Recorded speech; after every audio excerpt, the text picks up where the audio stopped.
What's going on, you guys? I'm Connor O'Reilly, and you are here for the back nine of our practice round video at Olympus Disc Golf Course. Today I'm representing OTB Discs, and I'm throwing whatever the heck I want out here on the at Olympus. 7 down through 9, pretty good start, but definitely a birdie heavy course if you're going to want to try to compete for the win out here this weekend at the Q Series finale. If you didn't already watch the front nine, go check that out. Hopefully you guys enjoyed that if you did. And let's get to the back here. All right, I've been hiding from the rain for the last maybe hour, 15 minutes under the tent. Fortunately, time to edit the front nine, so I already got that done. I'll get that uploaded later today. And we've arrived on the tee of hole 10. Time to see if we're still warm and can keep that hot pace that we had going. Playing along the ridge here. Low ceiling created by this massive juniper in the middle. Also, 3 tree trunks on the left side, keeping you from playing anything over there. And all these branches on the right also keeping you narrow. So a very specific shot here. Really like this hole. Definitely probably one of the more challenging birdies on this layout. I'm gonna go with that Baby Yoda Buzz. Throw it pretty flat, maybe baby hyzer on it.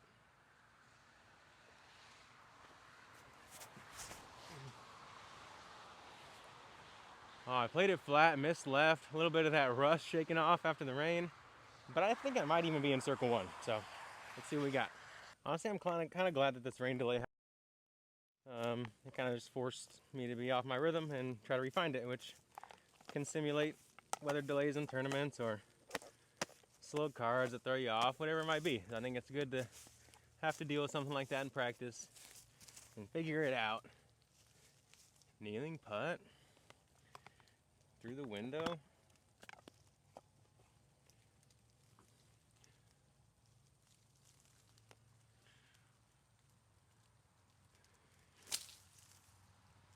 Oh, just low. Pretty tricky spot, and I guess I didn't deserve a clean look after that drive.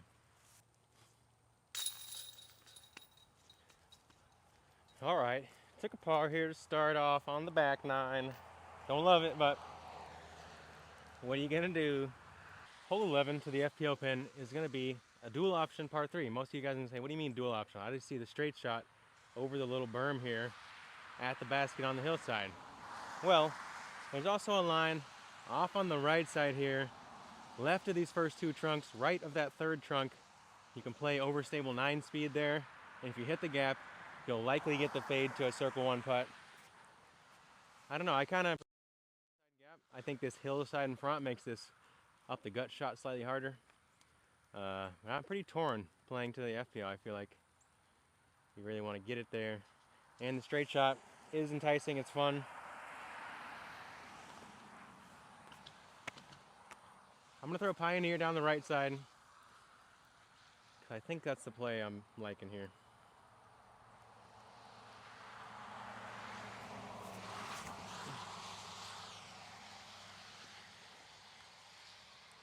A little too flat out of my hand. I caught a tree that you guys can't see probably from the camera angle right there. Gonna be a simple 3 look, or maybe a throw in 2 from there. I'll try one more with the Buzz straight at it. If I pure this, maybe I'll convince myself.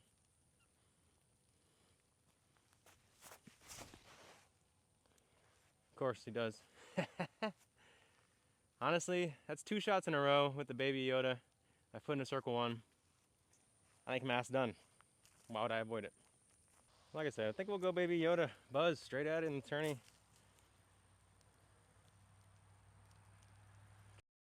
Got this little dead tree kind of jocking my style over here though. Go in!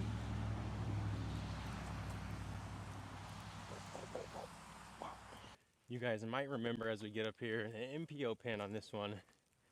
This is going to be your landing zone. Then you play the kind of short straight shot over the hill there. You can see where that Buzz got to, right at the bottom of the hill. And I think I'm going with that play. I am to practice the bottom of the hill putt, which is a very likely landing spot for good shots. Yeah. Pop it. Yeah. Let's go.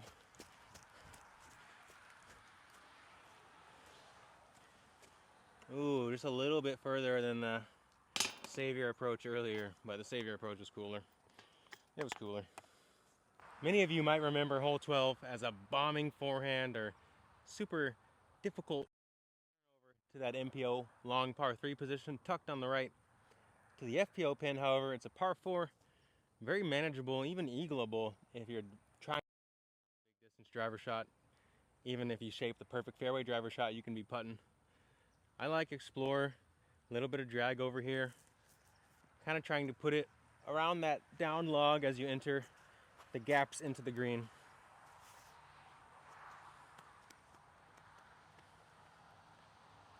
Opto Explorer, make sure to get the nose down. That's the key here.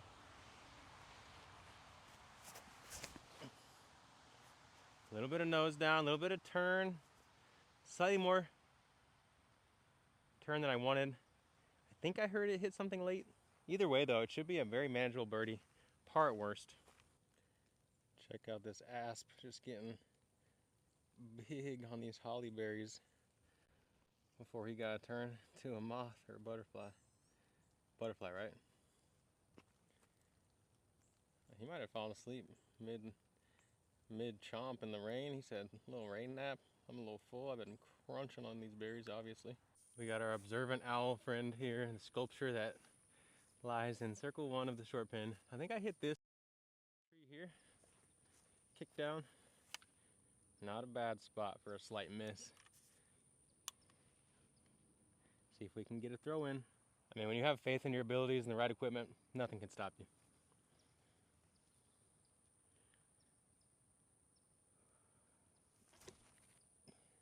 What'd I tell you? Oh my gosh. I just tickled ever so slightly the leftmost chain. I could hear it right there, but you guys probably couldn't quite hear it, but wow. Thought I did it. So close to that eagle, you guys. Let's go. Now, I don't know if any of my Tour Series faiths are still out there in circulation. But if they are, you should go buy one. It's a good approach disc. And, or if not, you can hit me up. I got a box of them. I'd sell you one happily. Honestly, come buy them from me. Don't get them from someone else.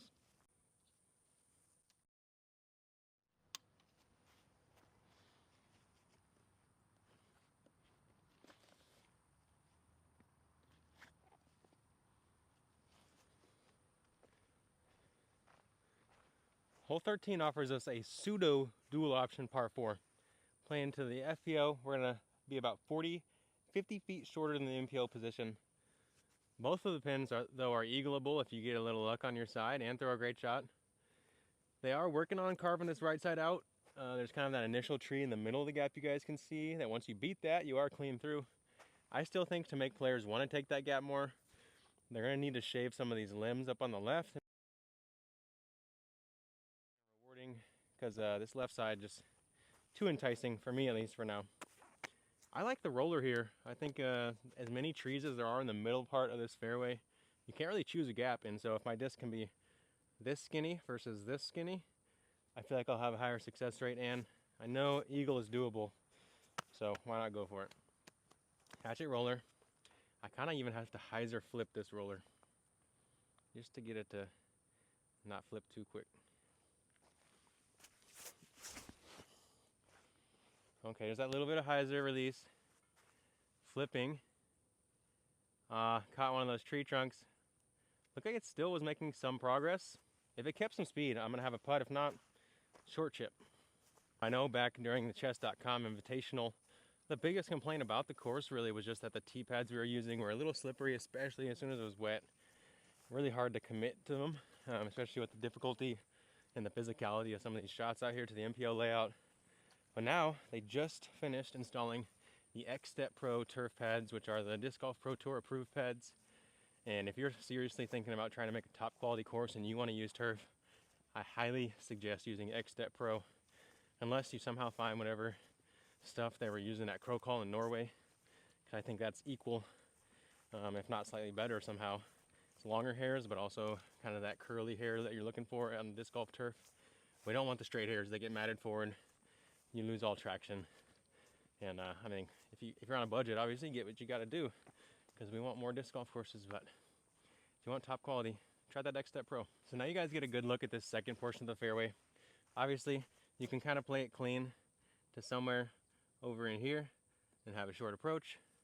I like playing that roller though to try to get through. Looks like I caught this pine tree right here, kept me away from what would have been a likely circle 2 putt.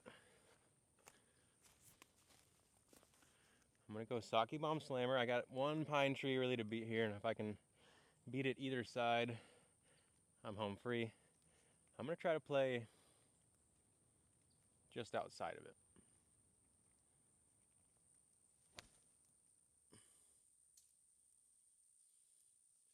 Yep, there it is.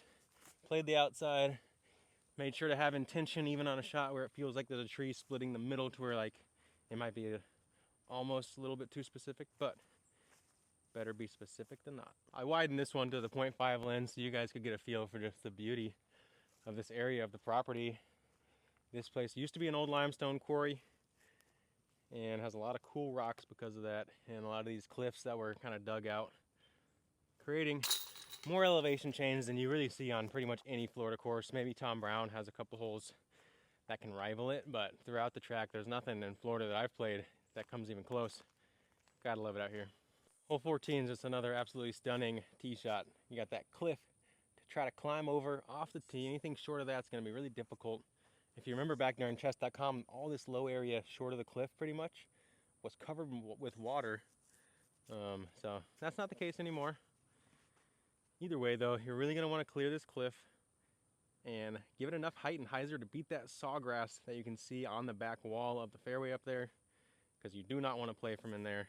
However, there is an out of bounds line on the left keeping you honest, so you can't just play full hyzer through this gap. You got to have just that little hint of hyzer. Going rive here. That silver lot rive.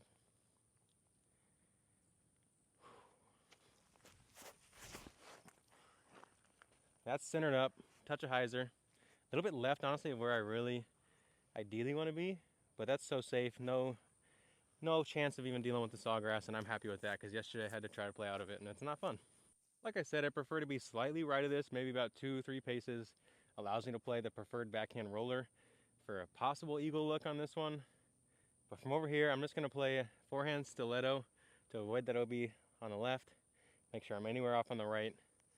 And as long as I'm not directly behind those junipers that surround the MPO basket, I'll have a short approach here.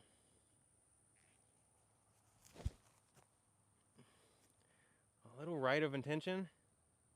Oh, but it clears to a great spot. I might be kind of pinched on some sawgrass once again, but I'm 120 feet from the basket. We got a chip in for 3 chance. Let's go. Not sure why I said another one, because you have to have one to have another, but you know, I touched chain, so I feel like I licked an eagle at least. I licked it. My initial thought was I pinched it too far right here, but after seeing this, I'm kind of glad I sawed off that shot, because I will absolutely be aiming, unless I have the good roller spot. If I'm going forehand, I'm not going to try to pinch inside of there, give myself this obstructed short approach. Anything short right of the MPO basket gives you this wide open lane.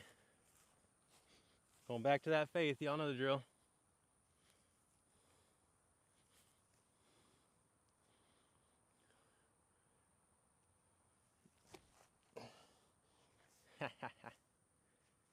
He tried. Gonna have to settle for a birdie. You can see the beautiful fern wall behind me. It's like they have the big green giant in Fenway Park or whatever, you know. They got the big green fern wall out here at Olympus. And you know, the great thing about having a big scuff on your disc, like I do in this faith, is it becomes breaks for you because it grabs stuff like that. Yeah, that was from 2 years ago at hole 7 USDGC. The bamboo doesn't like me. We've arrived at the green of the iconic hole 15. This one is such a fun, beautiful hole. Having a par 5 that plays almost 1,000 feet to the MPO pin. Get out of here, mosquito. Got him. Don't mess with me. But anyways, having an almost 1,000-foot par 5 that you can see off the tee directly ahead of you is just so amazing in my mind. And it's fair, it's challenging, repeatable. Allows you to choose, do I want to play for birdie, for eagle. A lot of ways to play this one. We are, however, playing to the shorter basket, about 100 feet short, with that FPO red basket there. So the eagle is even more on the table this weekend. You can even go fairway driver for the eagle. I like fairway driver off this tee myself. Shout out to the grounds crew. They cleared one of these limbs that was kind of hanging in the midway there. I'm going Gold Explorer. A little bit of drag over. Trust the late fade.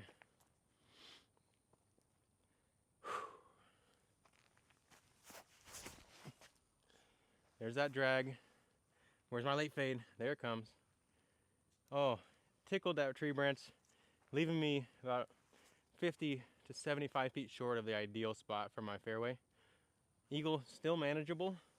Gonna take maybe a distance driver in though. Birdie, if I'm smart, should be simple.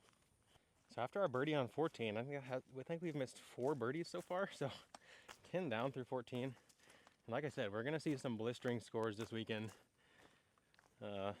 Anytime you throw an MPO field with some solid players on a track designed for the FPO, you're going to see a high birdie rate, but I think there's a lot of fun holes, and I think it's going to play well. There's going to be ace opportunities. I feel good about the chances that we're going to have at least 1 or 2 aces in the MPO field and the FPO field too. In the end, they might get one. Good luck to all the competitors out here. Let's have some fun, and let's put on a show. Just in case you weren't aware, this Q Series finale is going to be live on Disc Golf Network, so if you've been itching for some live disc golf because you haven't had it since the United States Disc Golf Championship or Pro Tour Finals, then now's the time. Tune in, get that DGN subscription for you and the fam. Watch some of your favorite players play one of the best courses in the world on an easier layout where it's going to be entertaining, exciting, a lot of blue on the scorecards, and yeah, we're also going to have beautiful weather. So what more could you ask for probably my final tournament of the season? Can't ask for more. There's actually an orange flag top right there that you can see. That's kind of where I'd like to be off the drive with my fairway driver. Either way though, this is a solid spot. I'm gonna go Snorlax Rive, pop it on some turn, try to get all the way up there. Try to get y'all the big bird. Come on. 3 eagle opportunities in a row, 4 actually, with these par 4s and 5s. The last 4 holes. So you're gonna see a lot of scoring separation in this stretch of the course.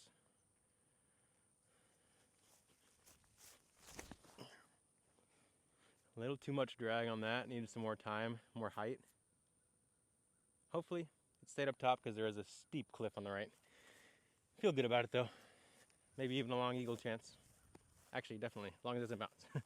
Definitely flirted with this OB line, so good reminder to not get too drunk on that eagle. And miss left if you're gonna miss. See if we can putt that far. Go. Oh, thought I cashed it, y'all. You know what, come to Friday's tournament, I'm just gonna have 4 eagles in a row after this hole finishes. So, peep it, get ready. Yeah, we'll see quite a few eagles and birdies on this one. I'm gonna guess under par rate on this hole. It's gonna be like almost 50%. There's a chance this is the last time you see this tee position for hole 16. Awesome par 4, I thought, playing to either pin, honestly. Got this out of bounds barbed wire fence, property line on the right. Played along this service road. Avoid that wall of ash juniper on the left.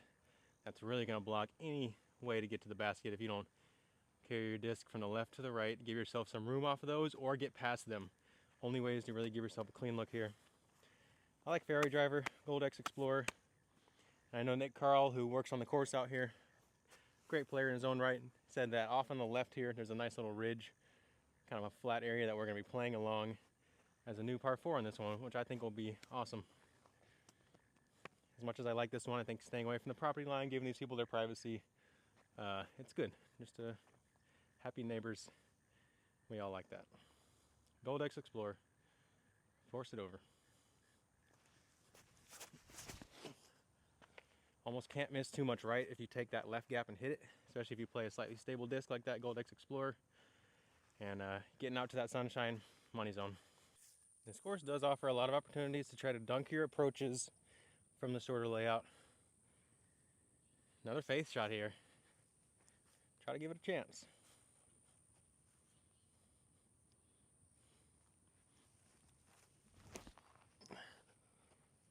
or just shank it left and get the most tree love you've ever seen in your life.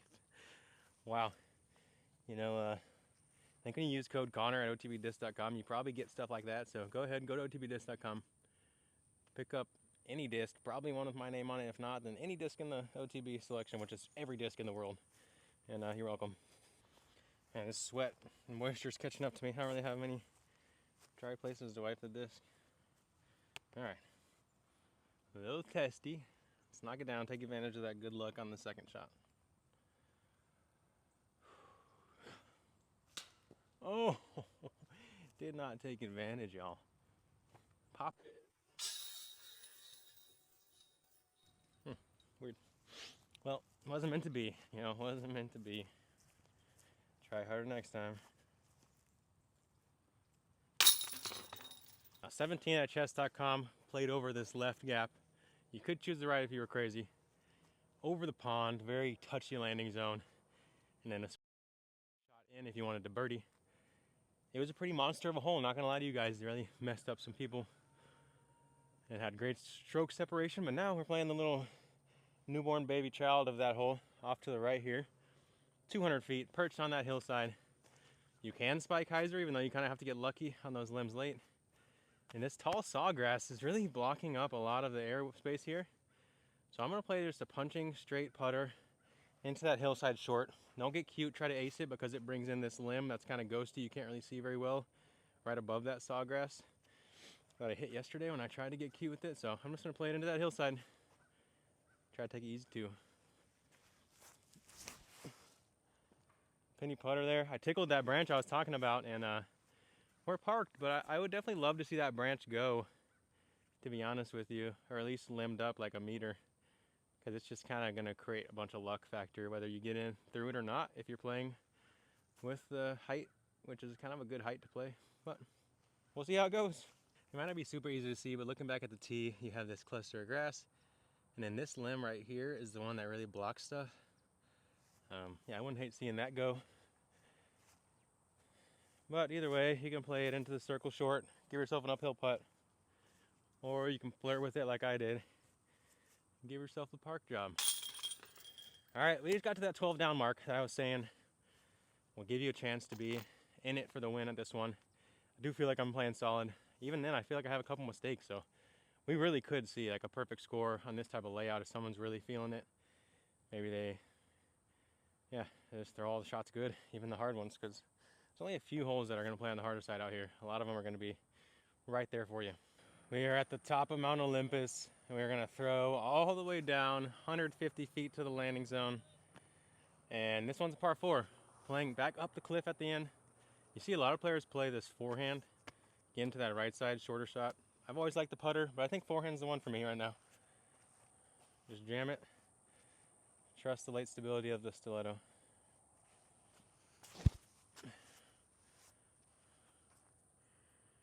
Hopefully that's short of the OB.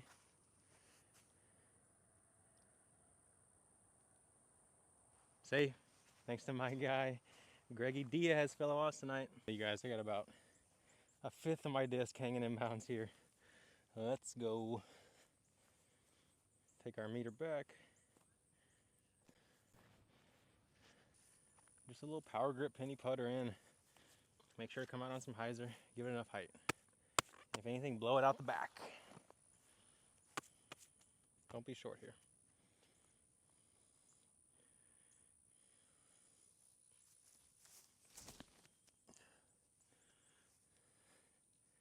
That one had the height, great pacing, a little bit left, but I set the hyzer angle, which was one of the keys for not messing that one up. And I guess I can give you guys a little more elaboration on why that was one of the keys, because if I did get flat here and miss, I'm likely to lose that elevation and start dropping the flight. If you can maintain hyzer on an uphill, more likely to keep it rising. To make this putt for a 13 down, confident round like that will definitely put you right there in the mix unless someone just goes absolutely insane. Either way, 3 rounds of 13 and you don't win, you can hang your hat with pride. All right.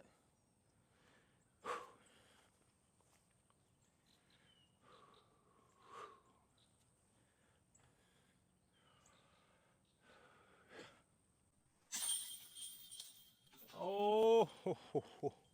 Snuck it in. Let's go. That's gonna give us a 13 down for our Wednesday practice round. After the rain, during the rain, through the rain, even with that slowdown, still able to make it happen. Awesome being out here at Olympus, getting ready for that Q series. Hopefully you guys tune in. And if not, don't forget to like and subscribe to the channel because I'll be dropping more videos all off season. And we got Vlogmas coming very soon. So I'm excited to bring you guys 25 courses in 25 days. Y'all know how we do it. It's going to be a lot of fun, and can't wait to see you guys there.